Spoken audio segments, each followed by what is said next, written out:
It's the perfect time of year, somewhere far away from here. I feel fine enough, I guess, considering everything's a mess. There's a restaurant down the street where hungry people like to eat. I could walk, but I'll just drive. Greetings.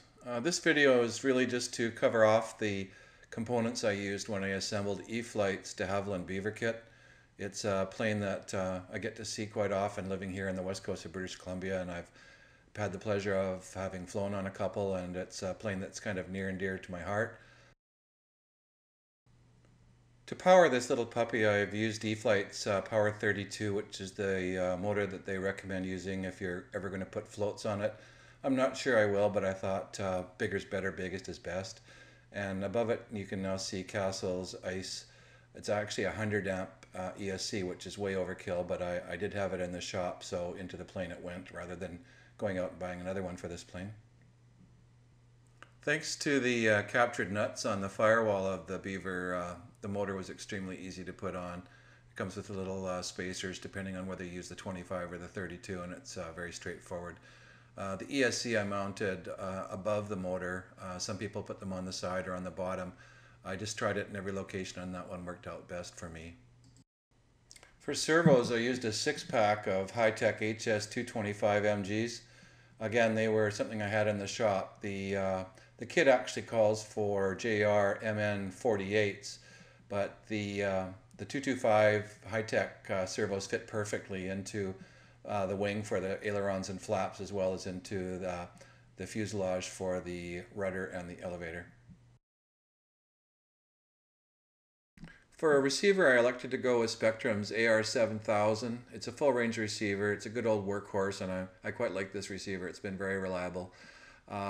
It's just mounted on the floor of the fuse under what will be the fake floor of the cabin interior. And you can see that all of the ports are fully occupied, thanks in part due to a BEC I installed as well. Here's the remote receiver installed onto the sidewall of the fuse. And here's the Castle Pro BEC, which I put in. I had a ESC go up and smoke in a plane when I was at some altitude, and thanks to a BEC, I was able to get the plane safely back down to the ground. So I'm kind of hooked on these things. This one's much larger than it needs to be, but again, it was one in the shop, and so into the plane it went. As you can see, I've yet to tidy up the wiring on this. This is just basically to get everything in its place, and I was fooling around with the aileron and flap harnesses and just wondering what to do with those. So maybe we'll take another peek at those during the Maiden. This is just a little peek at the inside of the cowl. E-Flite uses screws and to attach the cowl from the front through the dummy radial engine. That's a bit frustrating. Magnets are working out quite well for me, and I'll go with those. This is a Dubrow 1.25" tail wheel that looks better than the stock one in my humble opinion. Here it is just for a quick peek, and it's a little bigger and it looks a lot better. This is a set of 4.5-inch Dubrow soft tires. You can see the stock E-Flite tire beside it, and it's giving it that a little bit of that bush plane flavor that we see around these parts of the country so much. And I just think that as you take a look at the plane, that in terms of the scale look of the wheel, I think it works quite well. I have to say that in this case, the cheapest part on the plane is probably the one that made the most difference in putting the kit together. On the left, you see the white E-Flite Clevis that comes with the kit. Nothing wrong with it.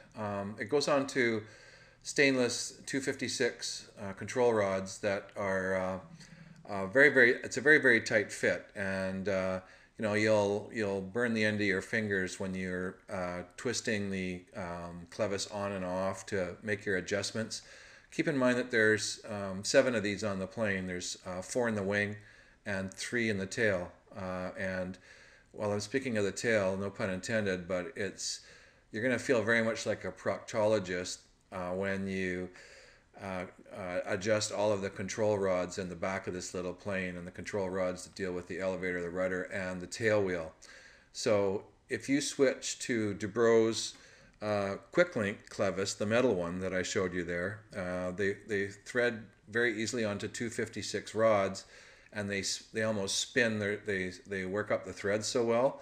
So what this allows you to do is, without forcing anything so much, and without having to hurt the ends of your fingers in the little tiny spaces, you can simply spin the rod on the clevis. And in the case of the units in the tail, what I did was attach the clevis one time to the control horn and then went up to the front, and then I was able, because they spin so freely, just to spin the control rod till it perfectly fit the servo. And it's kind of doing it backwards, but in this case, if you build this kit and you look into the tail, you'll know exactly what I mean. So take my word for it and go out and get yourself a few of these Dubrow clevises. This next little segment really is just a little bit for fun. I'm quite impressed by the lengths to which E-Flite went to add some scale details to this plane. The corrugated control surfaces look quite amazing, and they've really done quite a nice job.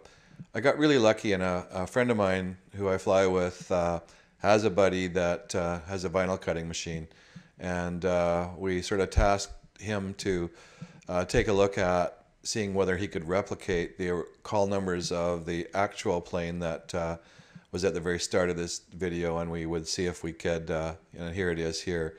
You can see the call numbers are different, and he has the Atlan Air logo on the tail. So now the plane is sporting the correct logo and the right font, and it's got the right call numbers on it now, so it replicates the actual plane that this model was patterned after. So for whatever that's worth, it's just makes it a little bit unique out there on the field alongside any other Beavers that haven't crashed yet. Yeah, so I didn't mean to sound cheeky about the crash business, but this plane has a little bit of a reputation out there on the forums for tip stalling and ground looping, and I think it's because people try and fly the plane a little bit slower than it is really capable of flying, especially with the flaps. It will fly in a straight line, nice and slow, but if you carry that really slow speed into a final approach to landing, I think you can end up with some issues. And similarly, people that try and take this plane off a little bit too slow are finding that it's prone to ground looping. So facing the Maiden with a little bit of trepidation, but we'll get back to you with a video on the Maiden flight, and we'll see how it goes. So until then, take care and bye-bye for now. It's like a dream you try to remember, but it's gone. Then you try to scream, but it only comes out as a yawn when you try to see the one beyond your front door. Take your time, so way on your